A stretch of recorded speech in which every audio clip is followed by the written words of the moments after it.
Hello, everyone. Thank you for joining us on Record Live. I'm thrilled about today's guest. We have with us Dr. Nick Hall, a medical science and expert on stress and its effects on the body.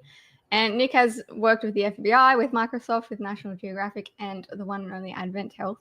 And he recently co-authored the book, The Stress Recovery Effect, with Dick Tibbets, who wrote Forgive to Live. So thank you so much for joining us today, Nick. It's great to have you on. Well, thank you for inviting me. Looking forward to it. Yeah, me too. I think a lot of people probably resort to stress tools and tips when they're on the brink of burnout. So hopefully this will be helpful for people who are not only currently stressed, but who will experience stress later in their lives. But stress is obviously such a big issue. I've heard a statistic recently that said at the time about 70% of people will report that they are stressed. But before we dive into all your research and your tips, I would love to know what kind of inspired you to write a book about stress in the first place. Well, I've had an interest in stress for a very long time.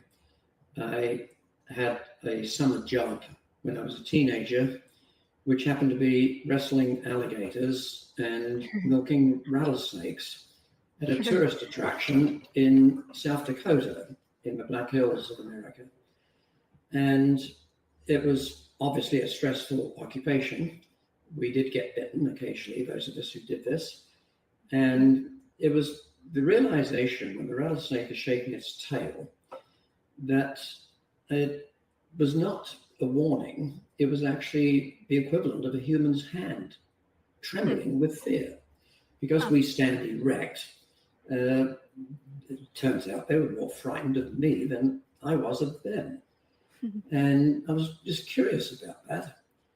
And I went on to university and majored in psychology to learn a little bit more about it. And then I did a 2-year stint with the American Navy, the Office of Naval Research, training whales and dolphins as part of a stress-related communication study.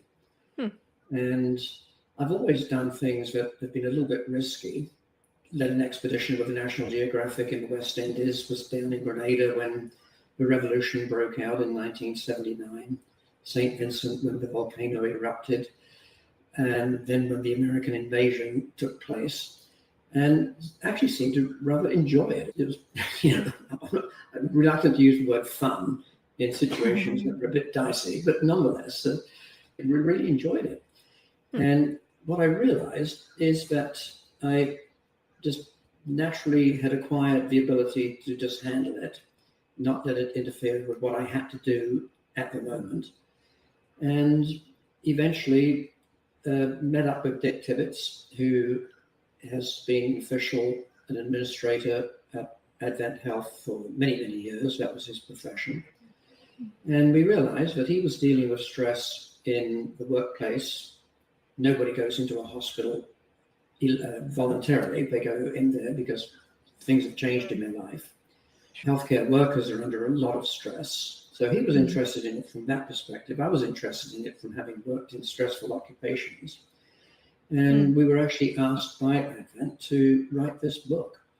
So it came about as a culmination of each of our personal interests. At various stages, we had advised people on how to handle adversity. And, well, the book is the culmination of that venture. Very cool. I'm curious to know if your interest in, I guess, extreme activities and, I don't know, being able to handle those big stresses has helped you in the more normal stresses that people face, whether it's like being busy or, I don't know, unexpected illnesses or whatever that has come up in your life. Yeah, yes, it does, because there are certain common denominators. It doesn't matter whether it's interpersonal stress and altercation with your boss, for example, whether it's a breakdown in a marriage, whether it's getting cut off on the highway by a large lorry. The fact is, there are certain things that are common to all of them. Number one is not having control over the situation.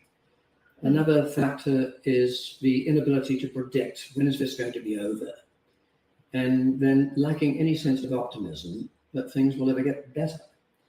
And so it doesn't matter what it is precisely that's happening that gives rise to these different feelings. the outcome is going to be an emotion. It might be fear, it might be anger, it might be sadness, and that's where we all react pretty much the same way. A lot of the intervention strategies that Dick and I speak about in the book are really designed to control the emotion. How the emotion comes about, what stimulates it, what the trigger is, it doesn't really matter, because after it begins, that's where we're all the same. And whether, in my case, it was getting bitten by an alligator, or whether it's an FBI agent who finds himself in a rapidly failing situation, whether it's one of Dick Tibbetts' clients doing hair-raising things on motorbikes and races, it all comes down to the emotion and the impact the emotion has on our physiological response and our ability to perform. Yeah, I think before we go further into the conversation, it'd be good to talk about what actually stress is, because I think sometimes people get confused with the various words that are thrown out, whether it's anxiety or burnout. Can you kind of break that down for us? Not easily. The word stress is probably one of the most misused words, as you've implied. True. In the biological, the behavioral literature. It's used as a noun, it's used as a verb, it's used as an adverb. I remember once being in Brussels, early in the days of psychoneuroimmunology, which is my specialty field in science. It's the study of how the brain and the immune system interface with each other, the role of emotions, their role in triggering illnesses or an exacerbation of illness.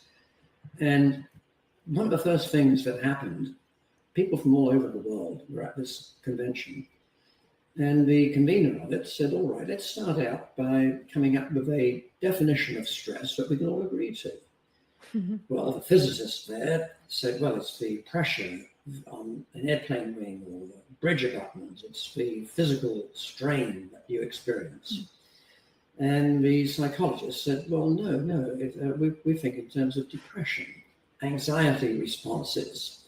The heart specialists, the cardiologists, the physiologists in the audience, well, no, you've got to think about the autonomic nervous system and the impact it has on blood pressure and heart rate.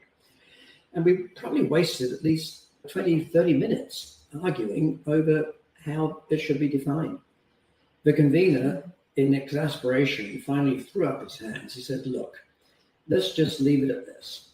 We all know what stress means to us. Let's just go on and talk about how we can research and study the impact it is having on the body, what the mechanisms are, and once we know that, then we can talk sensibly about how to intervene and do something differently. Now, what I can tell you in general is there are two phases of a stress response. There is what is referred to as the perception of an event. A threat, for example, that might give rise to the emotion of fear.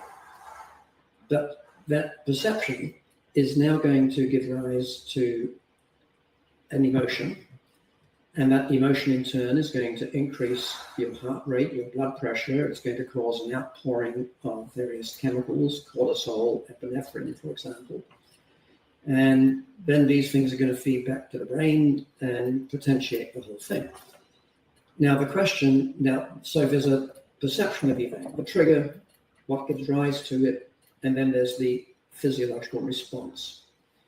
The question that's been posed for many, many years, over 100 years now, is which comes first? Which is the chicken, which is the egg, the horse, the cart? Does the emotion come first and give rise to the response? Or does the response give rise to the emotion? The answer to that question is a resounding yes. They both apply. Okay. And so, are you running away because you're afraid, or are you afraid because you find yourself running away?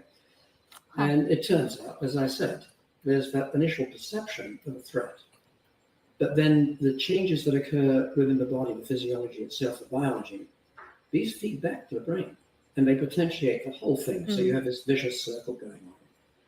Now, short-term stress is actually very beneficial. It's what we call acute stress. That momentary incident, and within a few minutes is over. It's measured in minutes, maybe an hour or more. The type of stress that causes a lot of problems for people, even can exacerbate some diseases, is what we refer to as chronic stress. You work in a job that you hate, but you have to stay there because you need the money and there's not much else available at the time. You find yourself in a toxic relationship and there's no escape from that. The children are happy in school, you are supporting a number of people, you can't leave. And well, I don't have to go into detail as to what would happen in some of these relationships if they broke up. So you find yourself exposed to the same stressor, measured now in months, maybe even years. That's called chronic stress. That is the type of stress that would be associated with a higher likelihood of being diagnosed with a disease, cancer, heart disease. Now, I want to make one thing very clear. Stress really doesn't cause anything. What stress causes, what stress does is create an environment within the body, making it easier for other things to do the dirty work. So there's a genetic underpinning to just about everything that happens in the body. The DNA that you have is going to set the stage for the responses throughout the body. And there are a number of other things that can impact your likelihood of getting a disease, a change in the immune system, the exposure to a virus. And so all of these things is like playing the lottery. You've got to have a genetic predisposition for something. You've got to have immune, I shouldn't say abnormality, but a state of immunity that's going to make you more susceptible to infection. There has to be the exposure, having nutrition, what you eat, the amount of exercise, all these things go into the mix. What stress does is add to the environment within the body, the extra cortisol, the extra adrenaline, that makes it easier for all of these things to do the dirty work. And that's essentially what stress is doing. Yeah. Complex. You mentioned in your book, and you've listed off a few of them just now, that stress can cause anxiety, depression, fatigue, memory loss, emotional eating, low motivation, manic activity, anger, health issues, lack of focus, a whole host of things really that it contributes to. And I know when I get stressed, I typically break out like eczema flare-ups. It's like my body reacts in that way. Obviously, we've mentioned that not everyone has control over the situations that are happening in their life. If someone is having these physical reactions to stress or psychological reactions to stress, is there ways to tend to those while the stressful thing is still in your life? Yes. However, there is no set recipe that's going to work for everybody. One size never has, never will fit all in biology and medicine. And so you have to, first of all, start by examining what is the nature of the stress. Is it a physiological stressor? Have you been injured in a car accident? Is the stress due to a sprained ankle that happened when you were out walking? Or is it purely mental? Is it the fact that you take your work home with you at night and you're fuming over that unfair treatment that you experienced at the workplace, but you can't say anything because you'll be put on the night shift for the rest of your life, or you'll lose your salary or whatever? So the stressor doesn't really matter. One of the things that Dick and I talk about, and we emphasize in this book, is the fact that stress is not really the problem.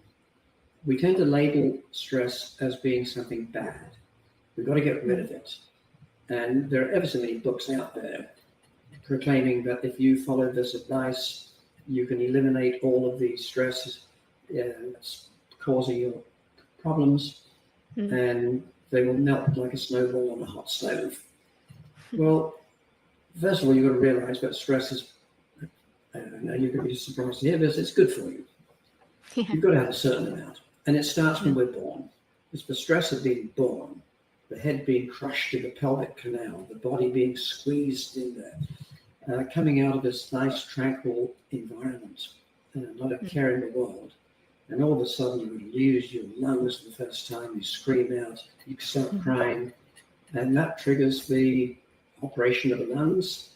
the blood starts flowing across the heart, so circulation begins. You no longer have the mother's placenta connecting you. And so that major stressor basically sets the stage for the completion of a lot of physiological processes. And the fact is, stress is a stimulus for growth. It's during periods of recovery when that growth actually occurs. And so the problem I think that most people have is not the stress per se. It's not too much stress. It's not enough recovery. And then the recovery itself has to be something equal and opposite to what caused the stress. And that's not an original thought.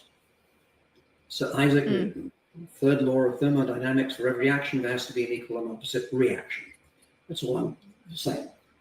And so if your stress is due to working in a triage unit in a hospital, and you're on your feet all day, you barely have time to take a break for lunch, just the environment changing rapidly, then yes, go home and sit in a sauna or get a massage, meditate. If, however, your stress is due to standing on an assembly line, doing the same boring, repetitive task day in and day out, getting very little feedback about how well you're doing, now your stress is due to, well, I shouldn't use the word stress, but your problems are actually secondary to little stress. You need to go home and engage in some sort of a sports activity, competitive. Sign up for community theatre. Experience the stress of having to memorize some lines on stage and worry about, am I going to flub it? And so that's what I mean by equal and opposite. For me, the way I do it, and this might help people understand what I'm talking about here, is I speak for a living. I taught anatomy and physiology to medical students. I did research as well in various universities for many, many years before I turned to teaching. And when I was doing that, I was traveling not only America, but making multiple trips to Australia, to England, to various countries in Europe, teaching continuing medical education courses, providing updated information about stress, what it does to the body, so that they could maintain, the nurses and doctors who came could maintain their licenses. So these were 6-hour programs. I'd have to start at 9 o'clock. There'd be a 10-20 break. We'd break for lunch. I had to be careful and make sure that everything was on point. Every bit of information, I had to have 3 references to document that this is something that doctors could use. That was to get accreditation from the agencies. I had to make sure that I finished on time, otherwise the coffee would get cold, and I had to be careful not to make a mistake, because if I said something incorrectly that was wrong, I could be sued if the healthcare professional acted on it. For me, recovery is going out in the Gulf of Mexico in my kayak, not for an afternoon, but for maybe a week or a month. And I belong to an organization called Water Tribe. We stage these 300-mile races down through the Everglades, the swamp in Florida, down the coast of Florida. We have a 1,200-mile race that we do that takes a month. Or I go out and ride my bicycle across America. I just got done with a ride down the Mississippi River. And for me, that's recovery. I'm not talking to the cows alongside the road. The fish don't care what I have to say. I can't predict what's going to happen the next day. The weather's going to change. It's going to be a constant challenge. And so for me, that's equal and opposite to what I do most of the time. And I'm outdoors. I'm not inside. I'm not interacting with people. So when you say, what can people do?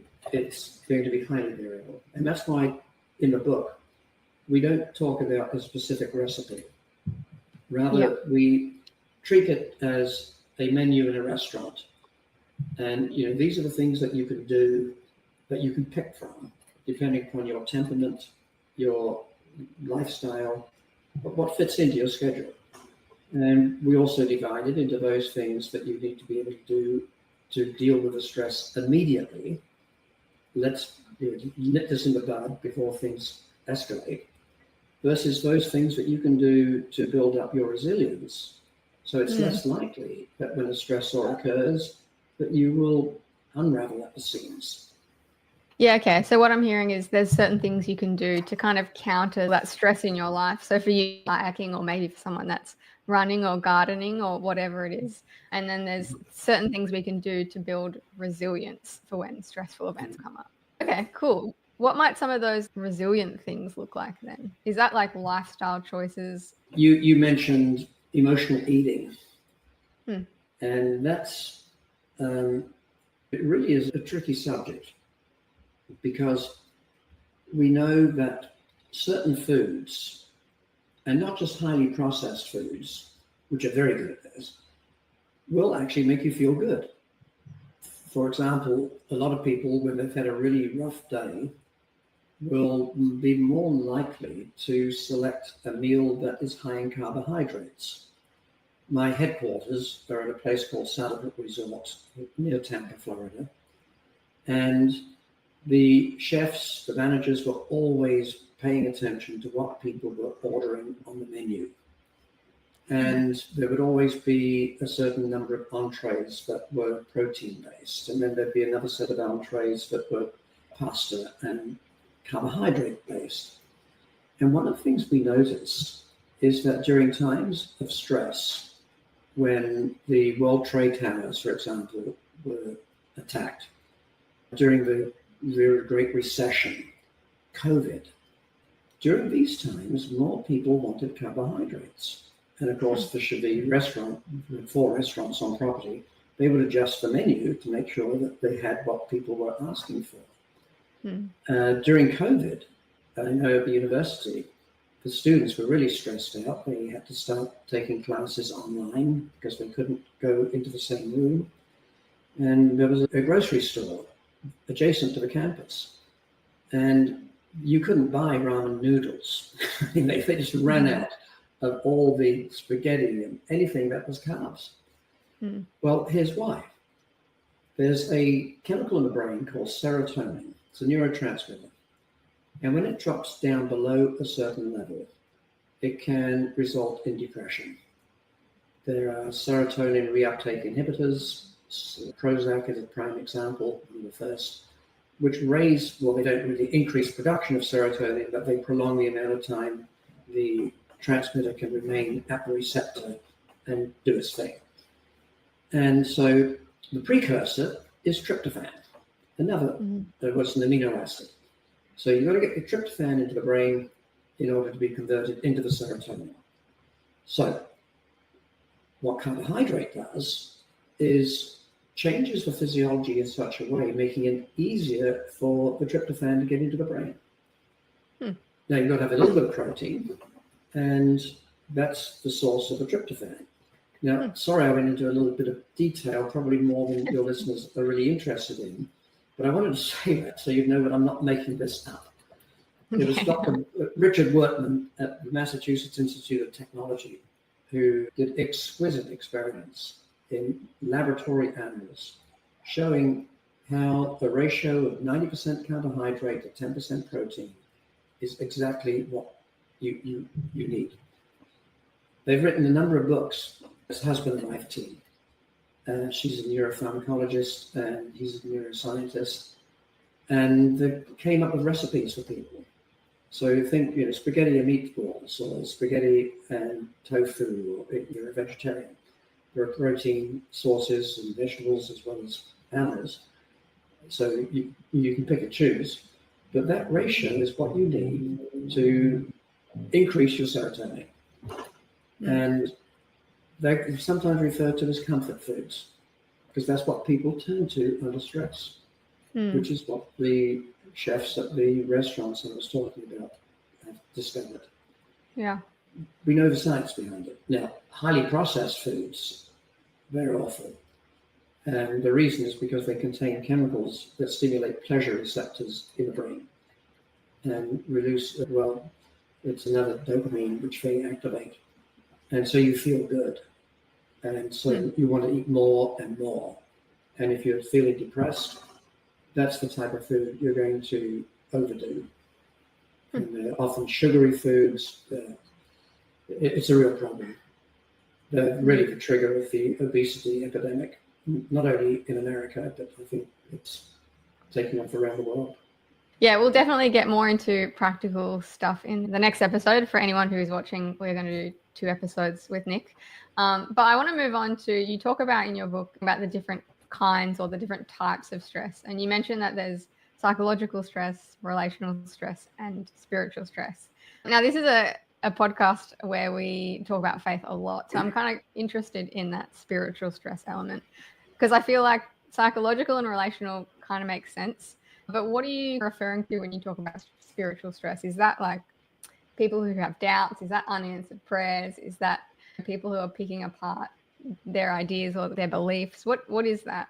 Well, yes, I mean, you've touched on a multitude of things that could fit into that category. But certainly people who question their faith when tragedy happens. And how could God have allowed this to happen to me or to my friend?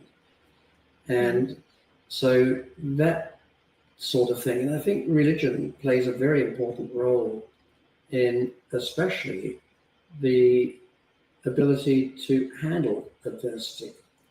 I mentioned previously that having a sense of control is important. And I remember speaking to an audience once, and the lady came up to me and she said, I don't want to have control.